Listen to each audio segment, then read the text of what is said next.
A very warm welcome. I am Lanre Lasese, and this is your parliamentary program, The Gavel. I'm sure you're aware federal lawmakers were to resume from their recess this week, specifically on Tuesday, the 25th of September.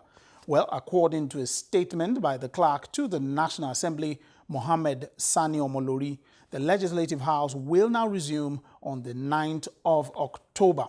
Postponement is said to be due to activities of primaries of the political parties. So, what will we be looking at this week? Well, we have a report looking at ways to increase the number of women participating in politics. Another report looks at a group of civil society organizations that have been engaging with the National Assembly for the past 5 years. What has been the focus and what has been the result? Well, that will be coming up later. Our first report is on the history of parliamentary practice in Nigeria. As Nigeria gears up to celebrate 58 years of independence, how has the Nigerian parliament fared? How has it performed? Let's take this report. On October the 1st, 1960, Nigeria came into being as an independent country. It started its journey adopting a legislative system like the British Westminster Parliament. Under this system, the Prime Minister, as the leader of the party with majority seats in the Parliament, was substantive head of government at the federal level, while the President was a mere ceremonial head. The journey was brought to a sharp halt by a military coup in 1966. This led to about 13 years of military rule, during which the parliament was pushed aside and legislations were by decrees. In 1978, a constitution was introduced which moved Nigeria away from the Westminster parliamentary model to a presidential system with a clear separation of powers between the executive, legislative, and judiciary. This became operational in 1979 when the military handed over to a democratically elected civilian government. But the military will return in 1983 and stayed till 1999. On May 29, 1999, Chief Olusegun Obasanjo was sworn in as the President of Nigeria. President Obasanjo proclaimed the National Assembly on June 3, 1999, and restored the legislature. Since the restoration of democratic rule in 1999, the National Assembly has for the first time enjoyed a stretch of uninterrupted legislative activities. The Parliament has a lot of role to play in nation building, especially in a democracy. The Parliament has 3 basic roles to play. First is representation. In fact, it is Parliament that makes us to know that we are running a democratic system. You recall that in the history of Nigeria, we are celebrating 58 years of independence. Therefore, about 30 of those years, the country was ruled by the military. And throughout those periods, the parliament was completely absent. So the parliament plays a big role of representation. The second role is the role of lawmaking. The parliament is responsible for making laws for good governance. And you know, society is developing, things are changing. As things change, the parliament will make new laws that will bring about order and good government. Law that will enable economic development. Law that will enable full employment. Law that will enable citizens to enforce contract. Law that will enable people to live together in peace and harmony. And then the third function is the function of oversight. And that function is very important, especially for a country like Nigeria, where it has been documented that corruption is endemic and widespread. However, The National Assembly in the early days of the Fourth Republic was involved in a series of scandals, leadership crisis, and allegations of corruption. This was shown with the frequent removal of the Senate presidents in quick succession. That this matter is urgent and important. The House of Representatives also had its own share of scandals, notably the removal of the first Speaker, Salisu Buhari, over certificate scandal, removal of the first and only female Speaker, Patricia Ete, and her deputy, Babangida Nguroje, over allegations of misappropriation of funds. The bribery scandals involving Representatives Farouk Lawan and Herman Hembe, as well as persistent corruption allegations leveled by prominent Nigerians against lawmakers in both chambers of the National Assembly, have been a cause for worry. In the first 8 years of the Fourth Republic, the legislature at the federal level had a very difficult problem because the then President Olusegun Obasanjo thought he had a right to determine the leadership of the National Assembly, as well as to direct them on how to do their work. So it was a very difficult time as they fought for their autonomy. I think after that, they succeeded in maintaining their autonomy. But then, over the past 8 years, we've seen the opposite trend of the legislature increasingly encroaching on the power of the executive. The military authorities who wanted to leave already had an idea who they wanted to hand over power to. And from there, they produce a kind of, to an extent, irresponsible leadership that now perpetuated themselves. The governor becomes the unmovable mover at the state level.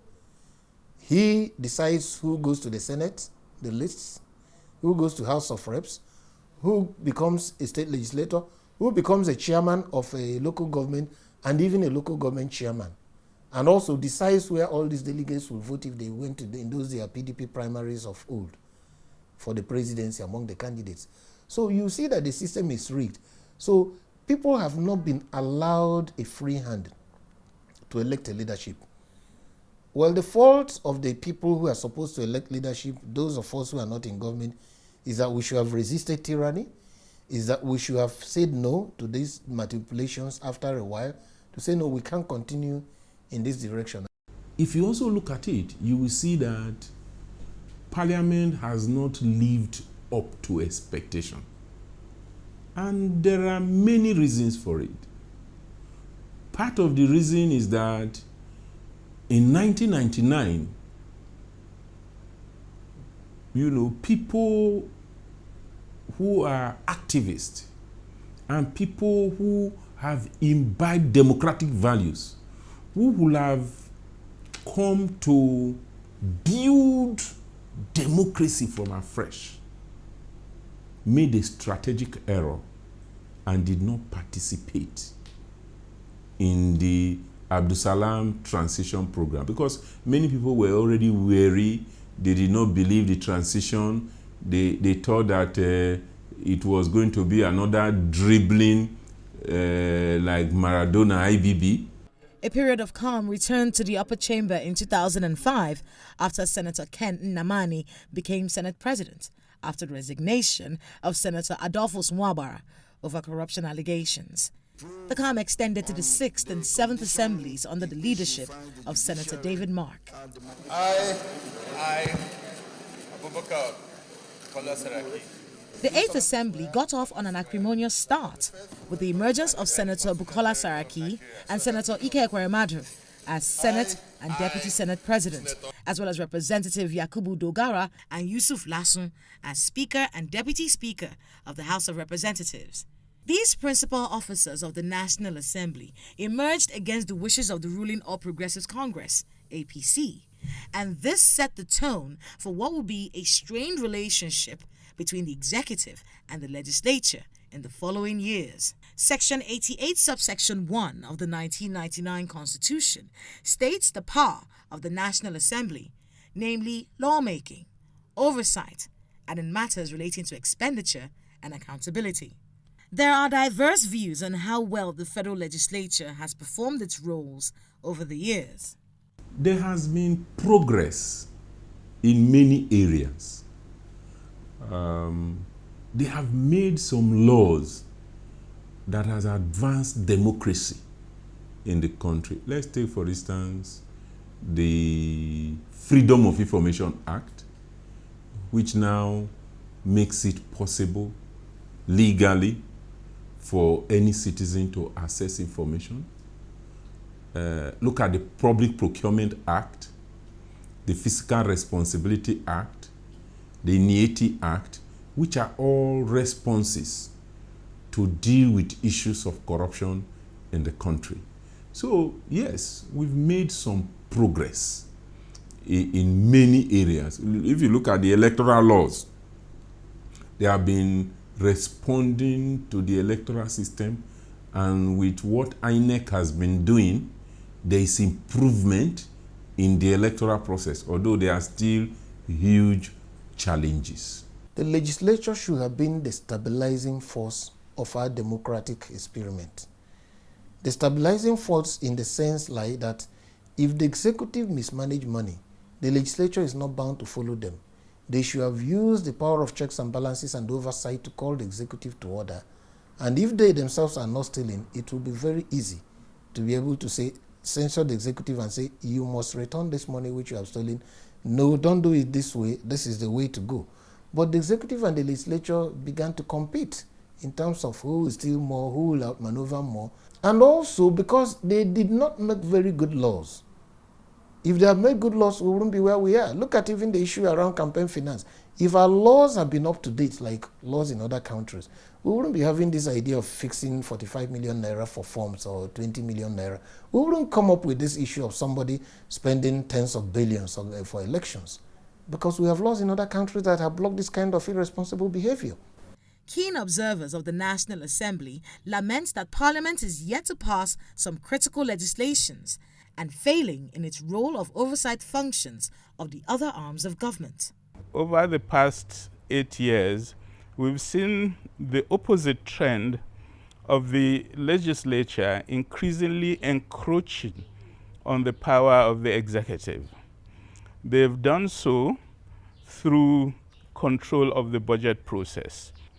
It is not envisaged in our constitutional system that the legislature will itself decide on specific projects, decide on its location, and decide that their members should directly execute those projects, which is what is happening today.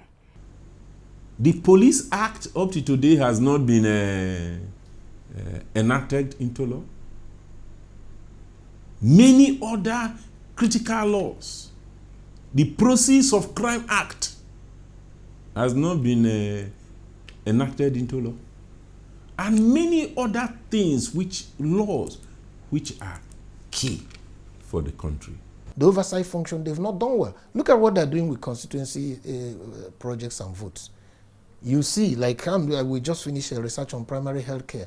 You see tens and hundreds of primary health care institutions being built, they've completed them, taken over by WITs in different communities in Nigeria, because there was no community consultation. If you are a representative of your constituency and community, how come you said this is the priority of your community, and when you finish, it's taken over by WITs? If that was the priority of your community, as we are completing it, the community is taking it over, even if government is not coming. Even if the state and federal local government are not coming to post staff, the community will have been there. But what needs to be done to ensure the Nigerian Parliament performs its constitutional role as effectively as possible? Some say this can be achieved by electing the right people. The upcoming 2019 general elections presents a golden opportunity for Nigerians to elect capable lawmakers who will truly be the representatives of the people, as the fate of the country's economic, social, and political development largely depends on the legislature.